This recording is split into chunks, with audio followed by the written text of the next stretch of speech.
Et savez-vous que le fardeau que vous avez porté depuis l'enfance n'a pas été une punition, mais un chamadeau silencieux de votre âme, une profonde demande de regarder en vous, de vous libérer et de redevenir entier. Nombreux sont ceux qui passent leur vie à essayer d'échapper à leur propre ombre, à la fuir, à se laisser distraire, à se surcharger, à s'endurcir. Non, c'est précisément cette ombre qui réside dans la guérison la plus profonde. Ici, vous découvrirez comment une compréhension plus profonde peut transformer les blessures anti-gaz en une véritable force émotionnelle. Si vous vous sentez déjà invisible, incompris ou fatigué de porter le poids d'une histoire que vous ne reverrez jamais, mais que vous ressentez constamment, vous savez qu'il existe des blessures qui ne saignent pas, mais qui façonnent nos vies. Seules les cicatrices invisibles influencent tout. Votre façon d'aimer, de faire confiance, de réagir face aux petits regrets. Elles apparaissent lorsque vous vous sentez ignoré, abandonné, comparé, diminué, même à l'âge adulte. Nombre de ces rêves surgiront alors que vous ne savez pas encore comment faire. À cette époque, tu regardais le monde avec des yeux purs et tu prouvais que les adultes savaient ce qu'ils faisaient. Et ce qu'ils faisaient, ou ce qu'ils faisaient, tu ne le faisais pas avec des mots, mais avec le corps, le cœur, l'âme. C'est un plaisir pour toi d'aider ces parties brisées de toi-même. Carl Jung, l'un des deux plus grands noms de la psychologie des profondeurs, a consacré sa vie à explorer les racines du comportement humain. Il ne se contentait pas de ce qui était visible, il a creusé dans les profondeurs et a découvert quelque chose de puissant. Ce que tu disais n'était pas seulement le résultat de tes décisions conscientes, mais aussi le reflet de l'éducation que tu avais reçue un jour. Cette éducation vit encore dans la voix et n'est en aucun cas esquissée, ni qu'elle ait disparu, ni qu'elle ait été réduite au silence, engloutie, ignorée. Chacun vit encore quelque part à l'intérieur, demandant à se reconstituer, à respirer. Par conséquent, si tu t'autorises cette immersion, tu comprendras difficilement pourquoi tu as du mal à faire confiance ou pourquoi tu te sens coupable dans les moments de joie. Vous commencerez à expliquer comment transformer ces blessures. Non pas par des phrases rapides ou un développement personnel superficiel, mais par une connaissance approfondie, utilisée comme guide pour vous guider dans la pratique. Il y a quelque chose que vous devez comprendre ou comprendre au plus vite. Vous n'êtes pas brisé, vous êtes blessé. Et c'est toute la différence. Être brisé suggère que vous n'avez plus de courage, que vous n'avez plus rien à faire. Mais être blessé signifie que vous pouvez encore guérir, qu'il y a quelque chose en vous qui a besoin d'être soutenu et non rejeté. Guérir, comme nous l'a enseigné Jung, ne consiste pas simplement à s'éteindre ou à disparaître. Revenir à cela, mais avec les outils que vous avez ici, avec une odeur plus mature, avec présence. Je me suis tourné vers une partie de la voix emprisonnée dans l'abandon, la confusion, la honte ou la colère. Vous demandez-vous déjà pourquoi certaines réactions vous semblent disproportionnées? Pourquoi, lorsque quelqu'un est contrarié, ressentez-vous de la panique? Pourquoi, lorsqu'on l'ignore, une tristesse envahit elle? Jung disait qu'en chaque adulte vit un enfant chéri qui continue de grandir. Cette éducation, même coupée de votre esprit rationnel, perdure dans votre corps émotionnel. Elle attend d'être entendue, d'être apaisée et non jouée. Et savez-vous pourquoi? Parce que tout ce qui n'a pas été refait se répète. Nombre de nos conflits actuels, nos relations, notre estime de soi, nos saboteurs sont parfaitement légitimes. On y retrouve les échos d'anciennes blessures causées par le gaz, fragments d'une histoire que vous n'avez aucune chance de terminer. Mais tout commence à changer. Un voyage intérieur peut vous conduire sur le chemin d'une profonde reconnexion. Nous explorons, à partir d'enseignements profonds, les 5 blessures émotionnelles les plus courantes qui surviennent dans l'enfance: l'abandon, la trahison, l'humiliation, l'injustice et le déni de son individualité. Vous apprendrez à donner un nom, une forme et, surtout, un sens à ces choses, car il est prouvé que vous n'êtes pas inconscient comme les clés de nos soins, et à retrouver dans la lumière ce qui était caché, vous pouvez retrouver le pouvoir que vous avez un jour abandonné, peut-être par des moyens, par dépendance ou simplement par nécessité de survivre. Oui, dans l'enfance, cela a peut-être été l'ombre de vos plus grandes ombres, mais cela peut aussi être le lieu où vous redécouvrez votre lumière. Je ne pensais pas qu'il fallait traverser une épreuve grave pour être blessé. Parfois, une blessure n'est non pas en silence, d'une présence physique plus grande, mais d'une distance émotionnelle plus grande, d'un pays qui a payé toutes les factures sans jamais offrir d'affection, d'une famille qui n'a jamais crié, mais qui n'a jamais entendu. Les blessures ne se manifestent pas toujours sous forme de cris. Elles sont perçues comme l'absence, l'indifférence, la déconnexion. Mais voici une bonne nouvelle, elles peuvent être transformées.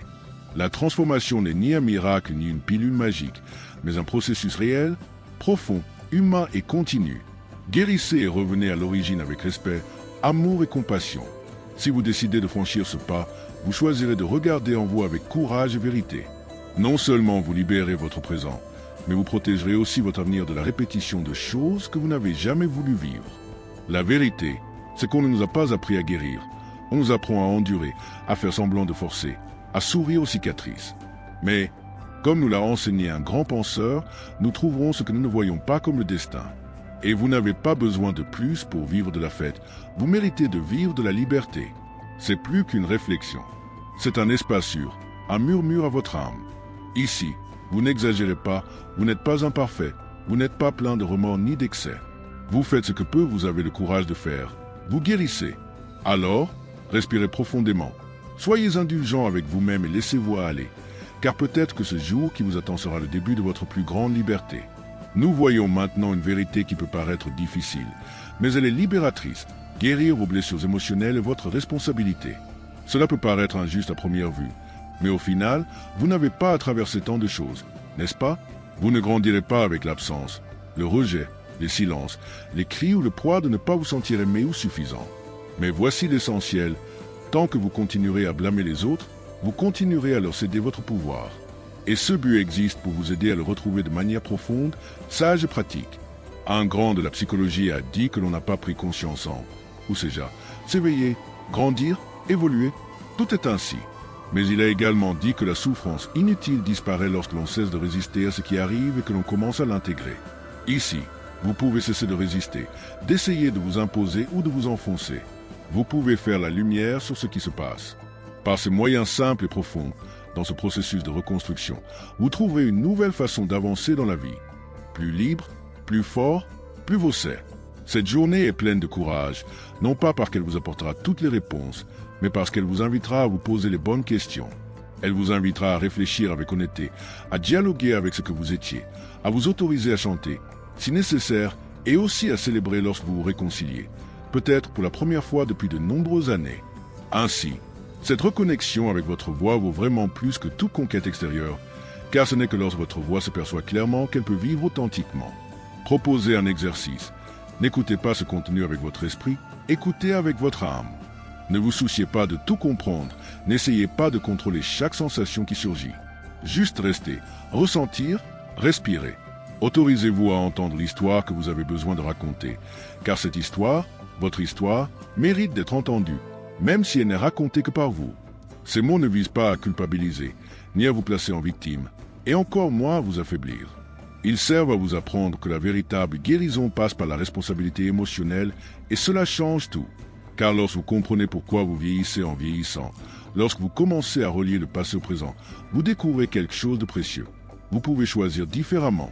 Et c'est là, précisément là, que naît votre liberté. Une leçon cruciale. Tout ce que nous nous refusons apparaît de l'autre côté comme destin. Ou seja, o que você não cura, você répéter. Et si vous ne vous répétez pas, vous finissez par passer pour vos enfants, pour vos partenaires, pour vos relations. Voilà la profondeur de ce processus. Il n'est pas seulement pour vous, il est aussi pour vous. Il est pour tous vos futurs projets. Il est pour une vie plus légère. Il n'est pas seulement vôtre, mais aussi pour leur donner l'occasion de cheminer avec vous. Oui, regardez en vous-même peut être bénéfique, mais ne craignez pas cette douleur, car la douleur qui guérit est différente de celle qui détruit. Au début, elle purifie, transforme, réorganise. Vous êtes invité à traverser cette vie avec amour, conscience et amitié. Il ne s'agit pas de rouvrir les fêtes, il s'agit de les purifier avec dignité, d'amortir les parties de vous-même qui sont brisées, de vous dire « Je veux survivre, je veux vraiment vivre ». Et peut-être, lorsque vous regarderez en arrière avec cette nouvelle vision, lorsque vous revivrez certains moments, mais maintenant, avec conscience et maturité, pourrez-vous enfin dire « C'est guéri ». Parce que vous comprenez, guérir l'enfance ne consiste pas à esquisser ou à ce qui se passe, c'est semer avec présence, c'est semer avec conscience, c'est semer et dire pour cet enfant qui vit encore en vous, tu n'es plus Sosina maintenant, maintenant je prends soin de toi. Vous pensiez peut-être que ce genre d'exercice, ce genre de l'embrança, était un peu excessif pour provoquer un réel changement. Mais nourrir votre éducation intérieure peut tout transformer, car lorsque l'enfant en vous se sent enfin vivant, épanoui ou adulte, vous pouvez enfin vous reposer.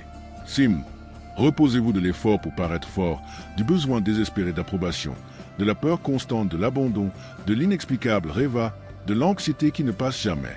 Au terme de cette réflexion, vous vous autoriserez, Non seulement vous comprendrez comment guérir vos blessures d'enfance, mais vous apprendrez aussi à honorer cette vie sans la laisser continuer à vous emprisonner.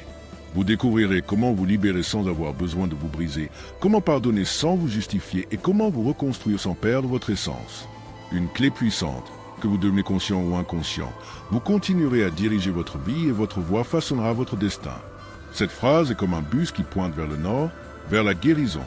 Car nombre des décisions que nous prenons aujourd'hui, nombre des relations que nous choisissons, nombre des comportements que nous répétons sans être compris ni pourquoi, ne sont en vérité que des parties de nous-mêmes qui continuent de grandir dans les ténèbres de l'inconscient. Des parties qui n'ont jamais été réunies, des parties qui saignent encore en silence. C'est pourquoi guérir les blessures de l'enfance demande du courage, celui de les remonter à la lumière. Pensons à la blessure de l'abandon. Ce pouvoir ne peut naître dès l'instant où il est dû à l'absence physique de quelqu'un. Il peut naître de la présence vide d'une personne émotionnellement distante, de la froideur d'un pays qui nous a nourris, mais pas d'affection. Un enfant qui ne voit pas son essence grandir prouve qu'il doit faire quelque chose pour mériter l'amour. Cette croyance silencieuse se transforme en dépendance émotionnelle à l'âge adulte. Vous cherchez l'amour quoi qu'il arrive, vous êtes indifférent, tolérant ou intolérable, car vous ne pouvez pas prouver que vous méritez d'être aimé. Arrêtez-vous, observez un instant. Tentez de vous arracher un dîner de votre enfance en pensant que vous n'avez pas besoin de vous reposer et de ne pas recevoir. Combien d'années avez-vous vécu? Où était-il? Ou que vouliez-vous dire? Laissez-vous aller à ressentir, puis écrivez. J'ai réalisé que j'avais besoin de... Ce simple exercice peut vous ouvrir la porte à une reconnexion avec votre éducation intérieure. La deuxième blessure est l'humiliation. Elle naît lorsque nous sommes exposés au ridicule, lorsque l'on nous ridiculise parce que nous rions, lorsque nous prétendons que le sentiment est un drame, lorsque nous sommes comparés, ridiculisés ou humiliés parce que nous sommes vulnérables. L'âme souffre lorsqu'elle est forcée de nier sa propre nature. Et chaque fois que nous nous parlons à nous-mêmes pour nous remplir de joie, une part de notre âme se brise. Guérir cette blessure, c'est sauver une dignité qui nous a été jetée avant même que nous sachions qu'elle en était une. Une troisième blessure, une trahison. Elle survient lorsqu'une personne censée nous protéger trahit notre confiance. Il peut s'agir d'une promesse non tenue, d'un secret révélé, ou simplement d'un geste pour nous laisser tranquilles au moment où nous avons le plus besoin de protection. Les enfants trahis apprennent à ne pas faire confiance et, pour se protéger, développent un contrôle excessif, une méfiance et une dureté. À l'âge adulte, il devient difficile de se donner, de faire confiance à l'amour, de trouver de l'aide. Si vous avez une promesse qui n'a pas été tenue, écrivez une page d'une lettre, non pas pour les autres, mais pour vous-même. Écrivez comme si vous vouliez dire 5 ans. Je ne pensais pas, dès que j'ai écrit, j'ai lu à voix haute. Et j'aimerais Chorard, car cette lettre revient à dire ce que j'ai vécu était réel. La quatrième blessure est l'injustice. Elle est née dans des lieux autoritaires, froids et rigides, des environnements où l'erreur était un péché, où sauter était une perte de temps, où il n'y avait pas d'espace pour la spontanéité. L'illumination ne s'obtient pas en imaginant des figures de lumière, mais en rendant l'obscurité consciente. Et ce mystère commence souvent dès l'enfance, lorsque nous apprenons que nous ne pouvons pas être nous-mêmes, lorsque nous sommes contraints de réprimer la joie, l'affection, la créativité, simplement pour nous conformer à un moule qui n'a jamais été le nôtre. Parfois, il n'y a pas de dîner spécifique. La blessure est la fête des odeurs invisibles, des câlins refusés, des omissions silencieuses. Un faux semblant sur l'éducation divine que nous portons tous en nous. Mais lorsque cet enfant n'est pas nourri, il est enterré en tant qu'adulte fonctionnel, celui qui sourit extérieurement, mais est triste intérieurement. Voulez-vous faire quelque chose de profond maintenant? Collez une photo de votre enfance, regardez-la dans vos yeux pendant quelques minutes, puis écrivez « Je vous promets que… » et complétez ce que vous devez donner. Respect, temps, attention, amour. C'est un pacte, et les pactes avec soi-même apaisent les angoisses que les autres ressentent. Enfin, nous devons subir le déni de l'individualité. Accreditar-se individuação, au processus de devenir, que notre voix est vraie. Nous sommes de plus en plus nombreux à être élagués, réprimés, annulés.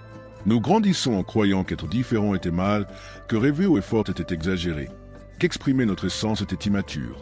Et puis nous nous adaptons, nous devenons ce qu'on attend de nous, et ce faisant, nous perdons notre forme. Arrêtez-vous maintenant. Demandez-vous, qu'aimez-vous faire quand vous étiez enfant et que vous vous abandonniez à l'huile?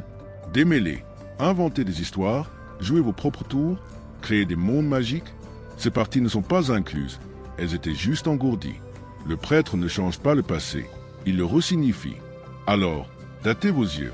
Maintenant, visualisez une pièce vide à l'intérieur. L'enfant que vous étiez est assis, attendant. Approchez-vous. Il s'est assis à côté d'elle et s'est à peine arrêté. Ne dites rien maintenant. La présence, à cet instant, suffit. Comprenez ce que cette éducation attend de vous et comment ces retrouvailles peuvent être le début d'une nouvelle vie. Imaginez un instant que vous entrez dans une pièce silencieuse. Au centre, vous êtes, ou mieux, l'enfant que vous étiez autrefois. Elle est toujours là, comme les yeux baissés, les épaules raides, attendant quelque chose que nous ne savons peut-être même pas nommer. Vous vous approchez en divagant, sans pression, et au lieu d'essayer d'expliquer, de justifier ou de comprendre, vous la serrez à peine dans vos bras, sans mots, sans pression, à peine présente. Ce geste simple, à la fois silencieux et puissant, est capable d'ouvrir un espace qui n'a peut-être jamais été ouvert auparavant, l'espace de la réparation émotionnelle. La guérison n'est pas linéaire.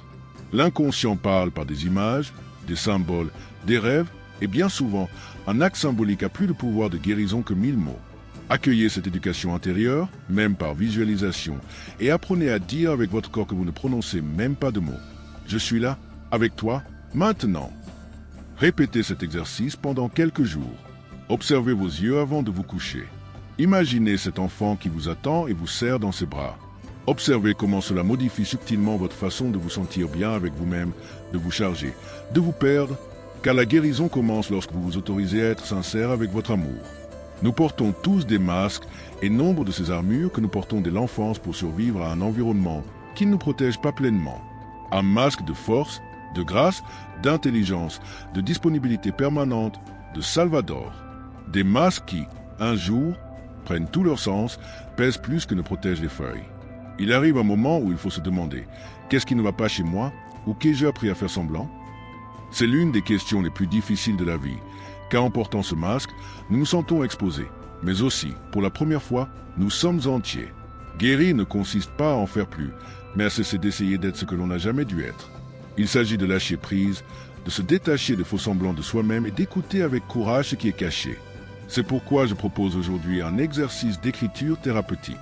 Collez dans votre carnet, partir et décider de ne plus porter, et compléter avec tout ce qui ne vous appartient plus, la culpabilité héritée de votre pays, la responsabilité de sauver le monde entier, ou la moitié de l'échec, le sentiment que votre voix ne suffit pas, les exigences d'un idéal qui vous étouffe. Escrever est le premier pas vers la libération émotionnelle, car chaque fête de l'enfance, traversée par la conscience, devient une source de force. Ou bien, il se retrouve le plus seul, le plus enrichissant de tous. Et peut-être ne vous êtes-vous jamais senti prêt, mais vous êtes là, à entendre ces mots, à lire ces réflexions. C'est pour cela que vous êtes là. Vous êtes prêt à cesser de vous fuir, prêt à regarder en vous et à trouver votre vérité. Et quand vous l'affrontez, tout se tait. Comme si les blessures de son enfance quittaient son emprisonnement et devenaient des ponts qui relient sa voix à son véritable pouvoir, à sa vérité, à sa liberté émotionnelle. Ou que votre vie ne vous définit pas. Ce n'est que le point de départ d'une journée de reconstruction. Et il se peut aussi qu'elle représente la totalité de la psyché, une union entre la lumière et l'ombre, le conscient et l'inconscient.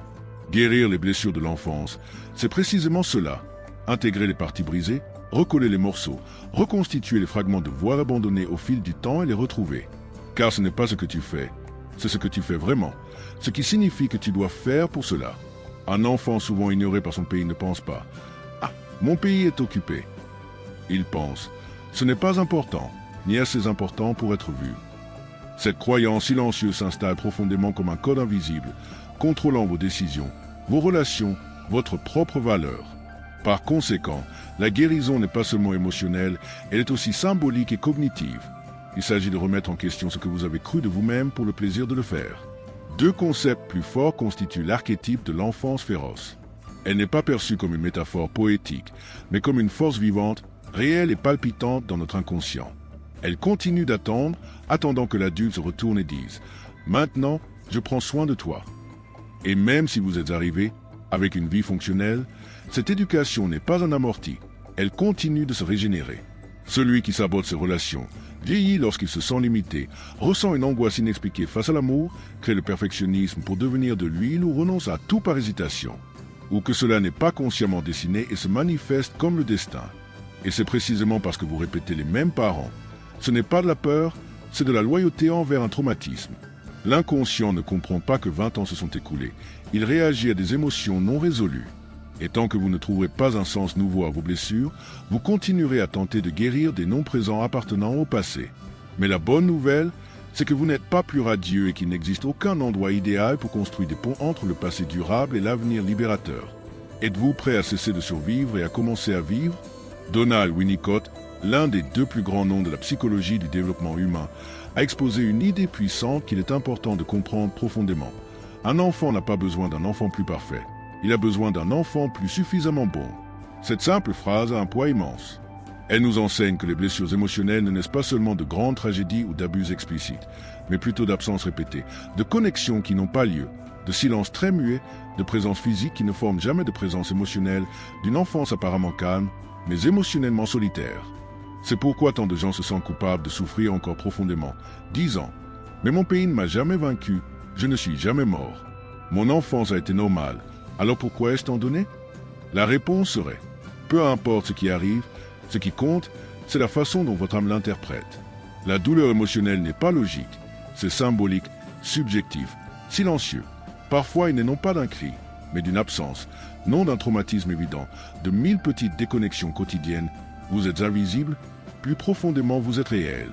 Le processus d'individualisation est né, le voyage qui consiste à se détacher de ce que le monde attend pour devenir ce que vous êtes vraiment.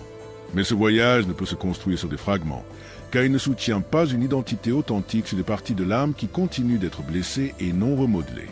Le véritable adulte ne naît pas de l'effondrement de l'or, il naît lorsqu'il est exploré, compris et transformé en connaissance. L'un des deux moments les plus marquants du travail sur la confiance en soi se produit lorsque l'on abandonne le rôle d'accusateur, lorsque l'on cesse de chercher la faute, lorsque l'on comprend qu'il ne s'agit plus de ce que font les autres, mais de ce que l'on fait de l'instant présent. La culpabilité n'est pas transformatrice, mais la responsabilité, oui. Et là, quelque chose change profondément. On cesse de vivre les vacances et on commence à vivre l'école. Guérir, dans ce sens, ne justifie pas le passé, mais le libère pour créer un nouvel avenir. Mais il existe une blessure encore plus périlleuse, plus silencieuse que toute autre, une blessure cachée derrière, ta tudobème. C'est lorsque deux personnes, contraintes de mûrir, renoncent trop, deviennent fortes, responsables, indépendantes, mais qu'en elles, il reste un enfant fatigué, qui ne voulait qu'être seul, qu'on prenne soin d'elle. C'est ce qu'on appelle l'inflation de l'ego, lorsqu'une force apparente cache un profond manque. Savez-vous ce qui se passe avec ce masque de force lorsqu'il n'est pas guéri? Il se brise plus ou moins tard, dans les relations, dans la solidarité, dans l'anxiété, dans l'épuisement émotionnel. L'un des deux exercices les plus puissants pour commencer à dissoudre cette rigidité est simple, mais inconfortable. Évitez simplement de tout énoncer et de dire à voix haute « Je n'ai rien d'autre à faire pour mériter l'amour ». Ne commencez pas, cela vous paraîtra étrange. Votre corps résistera. Cela peut mener au rire, à la honte, au déni. Mais continuez, car votre subconscient a besoin de découvrir, de désinstaller le vieux programme qui vous dit que vous ne serez aimé que si vous êtes parfait, fort, utile ou invulnérable. La compréhension de l'être humain est une totalité intégrée. Il n'y a pas de séparation entre le corps, l'esprit, les émotions, les rêves, les symboles et la spiritualité. Chaque visage fait partie de la psyché. Tout communique quelque chose. Tout doit être senti, ressenti, traité, amorti. Par conséquent, guérir l'enfance ne se résume pas à une compréhension rationnelle de ce qui se passe, et à la réintégrer. Je sursaute à nouveau. Il dit que c'était une fuite. Je me sens à moitié normal. C'est un regret d'avoir été coupé au nom de la survie. Et le meilleur dans tout ça, il n'est jamais trop tard. Peu importe que l'on ait 20, 30, 40 ou 70 ans. L'éducation intérieure n'a pas peur. Dès qu'elle est blessée, elle demandera de l'aide de manière subtile ou douloureuse. Relations répétitives et destructrices, sentiments chroniques de vide, abandon irrationnel, angoisse sans cause. Si vous décidez de regarder la situation en face, si vous décidez de prolonger votre vie et de dire « Maintenant, je suis vieux », la vie prend une nouvelle direction. Vos rêves sont le langage de l'âme. Combien de fois avez-vous rêvé d'enfants perdus, de vieilles stations-service, de routes bloquées? Et ces sonophorèmes sont-ils des messages des enfants que vous avez été? Et si, au lieu de les ignorer, vous commenciez à dialoguer avec eux? Écrire, dessiner, peindre, sans julgamento, sans objectif, échapper, juste pour soi. Parfois, votre éducation intérieure ne manque pas de mots, elle manque de symboles, d'images, de cœur, de silence. À quand remonte la dernière fois où vous avez découvert quelque chose juste pour vous? que vous l'avez écrit sans le corriger, que vous avez ressenti quelque chose qui vous a donné envie de réfléchir. La guérison ne se trouve souvent pas au cœur de la blessure, mais simplement dans la perception qu'il faut utiliser pour y survivre et décider que vous n'avez plus besoin d'être cette personne. Se connaître soi-même, c'est se rendre compte que nous sommes ombre et lumière. Guérir ne signifie pas améliorer quoi que ce soit. C'est se rendre compte de ce que vous désirez, même des parties que vous avez tenté de cacher. Vous n'avez pas besoin de continuer à vivre l'histoire que je vais vous raconter. Vous pouvez créer un nouveau récit, mais pour cela, vous devez vous retourner, regarder en arrière, parler à cette part de vous qui chante encore en silence, car l'adulte fonctionnel ne peut pas avancer et l'éducation intérieure continue de crier en vous. Le privilège d'une vie est de devenir ce que vous êtes vraiment. Tel est le véritable objectif. Rentrer chez soi, non pas pour vivre dans le passé, mais pour sauver ce qui est arrivé en chemin. Sa tendresse, son authenticité, sa capacité à aimer sans peur, sa spontanéité, sa vérité. Car lorsque l'éducation intérieure est guérie, l'adulte s'épanouit et la vie cesse d'être une survie pour devenir une présence. Il y a quelque chose que la plupart des gens ne comprennent pas encore à propos de la véritable guérison. Il ne s'agit pas seulement de tout comprendre avec l'esprit. Il s'agit de réapprendre à se faire confiance, ici et maintenant. La mort de l'enfance ne s'arrête pas seulement dans l'ombre. Cela se manifeste dans le corps, par des tensions accumulées, des douleurs chroniques sans cause apparente, des insomnies persistantes, des troubles digestifs persistants, une fatigue émotionnelle inexpliquée par des examens. Tout pourrait être une forme d'expression trouvée par votre inconscient. L'inconscient ne se révèle pas dès le premier rêve. Il se manifeste dans le corps, dans les émotions, dans les symptômes. C'est pourquoi une véritable guérison n'est pas seulement psychologique, elle est physique, énergétique et symbolique, car le corps n'est pas l'esprit, il protège tout. C'est lui qui vit des souvenirs émotionnels non résolus. Combien de fois avez-vous réalisé que face à une situation simple, votre corps réagit comme il le semble? Le cœur s'emballe, l'estomac se contracte, la gorge est irritée. Et quelque chose en vous hurle, attention, vous avez déjà été blessé comme ça? En vérité, même les décisions les plus adultes que vous prenez aujourd'hui, le travail que vous choisissez, votre gestion de l'argent, le type de partenaire avec lequel vous vous connectez, la façon dont vous organisez votre temps peuvent encore être influencés par votre éducation. Et lorsque vous décidez en fonction des vacances, l'âge passe par les moyens. Mais lorsque vous décidez en pleine conscience, vous commencez à construire une vie fondée sur l'essentiel et non plus sur les manques. Il existe une blessure silencieuse que nous reconnaissons rarement. Elle n'a jamais été entendue. Enfant, vos idées ont peut-être été ignorées, vos questions interrompues, vos sentiments rejetés, et vous avez grandi avec une sensation subtile, plus dévastatrice. Ce que je pensais n'a pas d'importance. À l'âge adulte, cette blessure se manifeste par une façon de parler en public, une insécurité constante dans l'expression de vos opinions, le besoin de justifier tout ce que vous faites, une difficulté à croire en votre propre valeur. La castration de la pensée authentique est l'une des blessures les plus dangereuses pour l'âme humaine. Savez-vous ce qui est plus subtil? Nombre d'adultes répètent dans leur esprit la voix des deux pays qui nous parlent. Une voix critique, perfectionniste, exigeante, qui corrige tout, qui ne fait jamais d'éloges, qui charge constamment.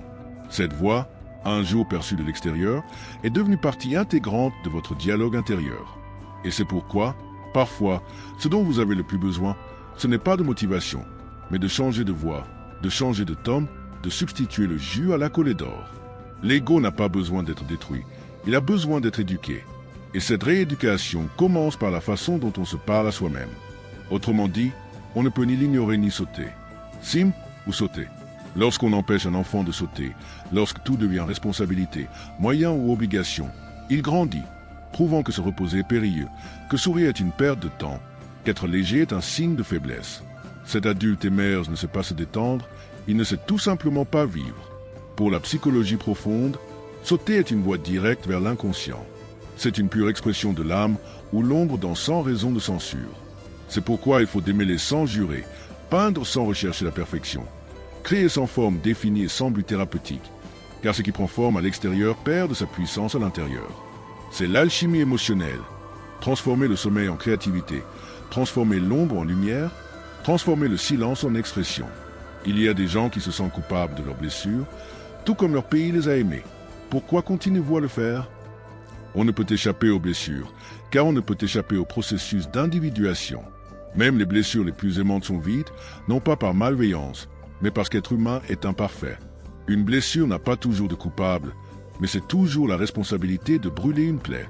J'ai peur d'être abandonné, de ne pas être à la hauteur, d'échouer sans signe de faiblesse. seulement des parties humaines. Nous ressentons tout cela. Ou cela change notre façon d'interagir avec ces médias. Le courage n'est pas l'absence de peur, c'est la décision de continuer malgré elle.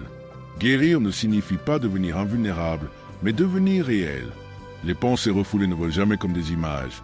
Parfois, elles agissent comme des comportements, des blocages, des émotions intenses sans cause apparente. L'inconscient ne s'éteint pas, il attend juste le bon moment pour vous le dire. Et si vous ressentez des émotions que vous ne pouvez pas expliquer, il y a de fortes chances que votre âme vous demande. Olé pour celui que vous avez évité.